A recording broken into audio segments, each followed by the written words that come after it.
Thank you, Amarachi. The governor of the Central Bank of Nigeria, Godwin Emefiele, has formally taken his oath of office today, signaling the beginning of his second term in office for the next 5 years. The oath was administered by the bank's Secretary and Director Corporate Secretariat, Mrs. Alike Karau, while re-emphasizing the goal to make the CBN focus more on the people, create jobs and build a stronger economy to benefit all Nigerians.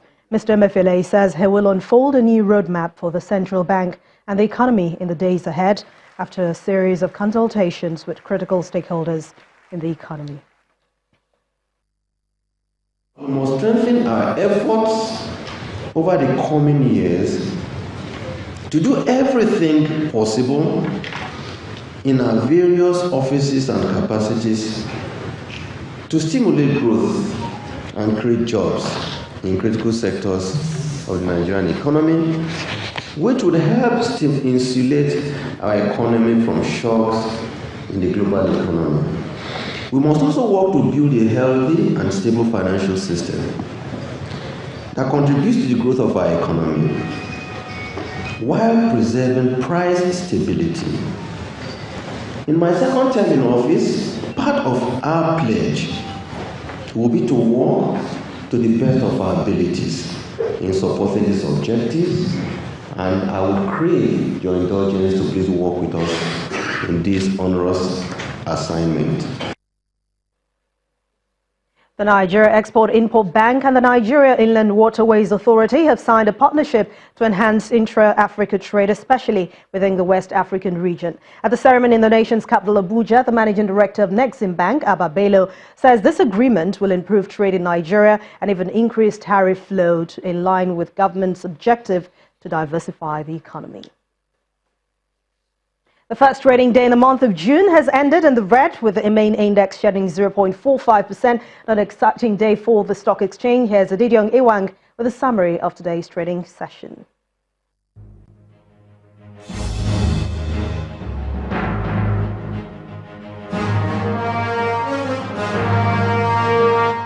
Hello and welcome to the Stock Market Report. Now, the bears had a grip on the markets on the first trading day of the new month as investors continued to sell down on stocks, leading to a 0.45% drop on the all-share index.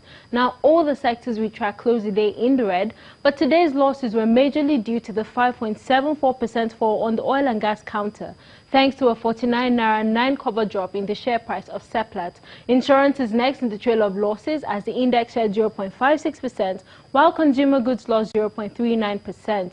A paltry 246.09 million shares worth 2.8 billion naira changed hands in over 3,800 deals.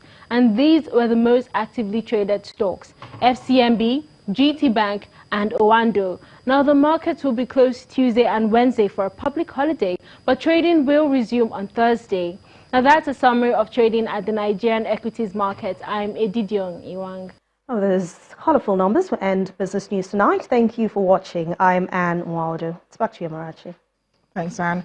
The international community has condemned the military in Sudan for its recent crackdown on protesters, resulting in the death of 13 people in the capital, Khartoum. The military has denied it was trying to disperse demonstrators outside the military headquarters when live ammunition was being used.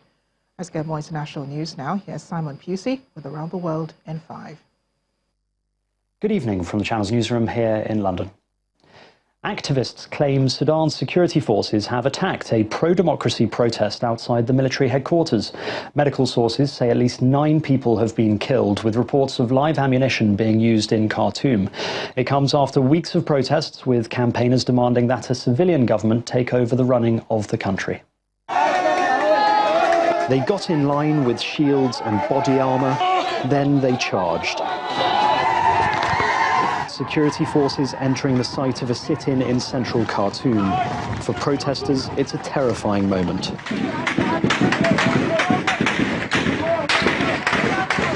Amid shots and gunfire, dozens of people were injured. It's not yet known exactly how many were killed.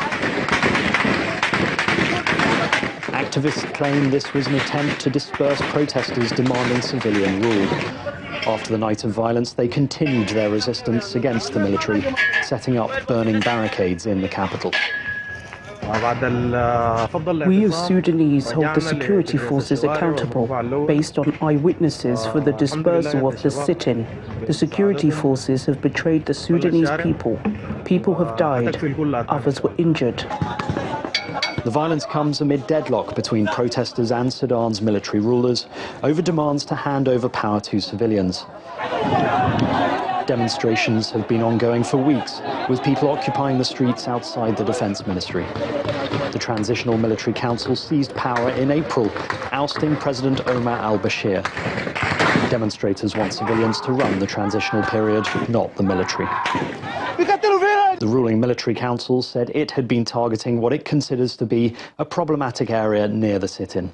But a resolution doesn't look close. And as talks go on, it's likely scenes like these will continue, and with them a death toll that's continuing to rise. A helicopter searching for 8 climbers who went missing in the Indian Himalayas have spotted 5 bodies, a military source says. 4 Britons, 2 Americans, an Australian and an Indian made up the missing group who disappeared on India's 2nd highest peak. They were seen just before a rescue operation was suspended due to heavy snowfall and high winds. The group was attempting to reach the summit of the Nanda Devi in Uttarakhand when it's thought the peak was hit by multiple avalanches.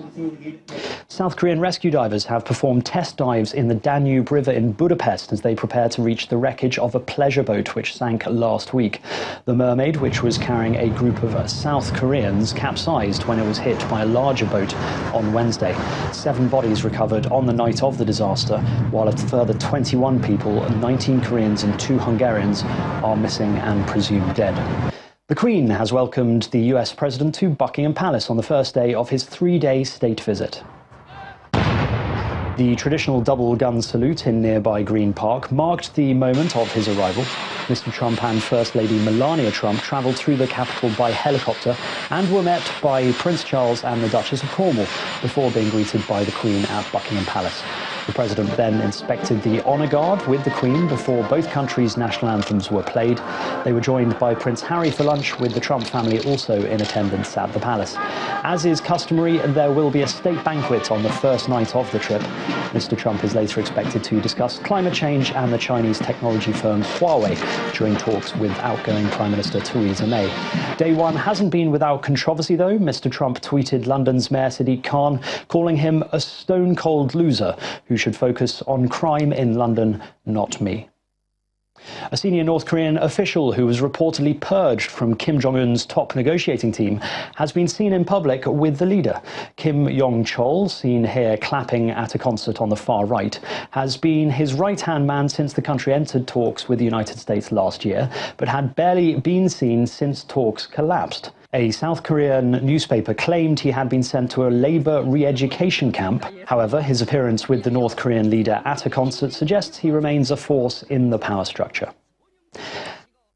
And finally, a new and competitive type of child's play, as 25 toddlers have taken part in Lithuania's annual baby racing contest. Aged between 7 months and a year, the babies competed in heats along a 5-meter carpeted track, parents encouraging them at the finish line by holding up some of their favourite items. Some were quick off the mark, while others became somewhat distracted during the race. The event has become something of a spectator sport since it was first staged in the capital, Vilnius, 20 years ago. The race was eventually won by Ignas Dovidaitis, who will be 12 months old in 2 weeks' time. And that's your international news around the world in 5.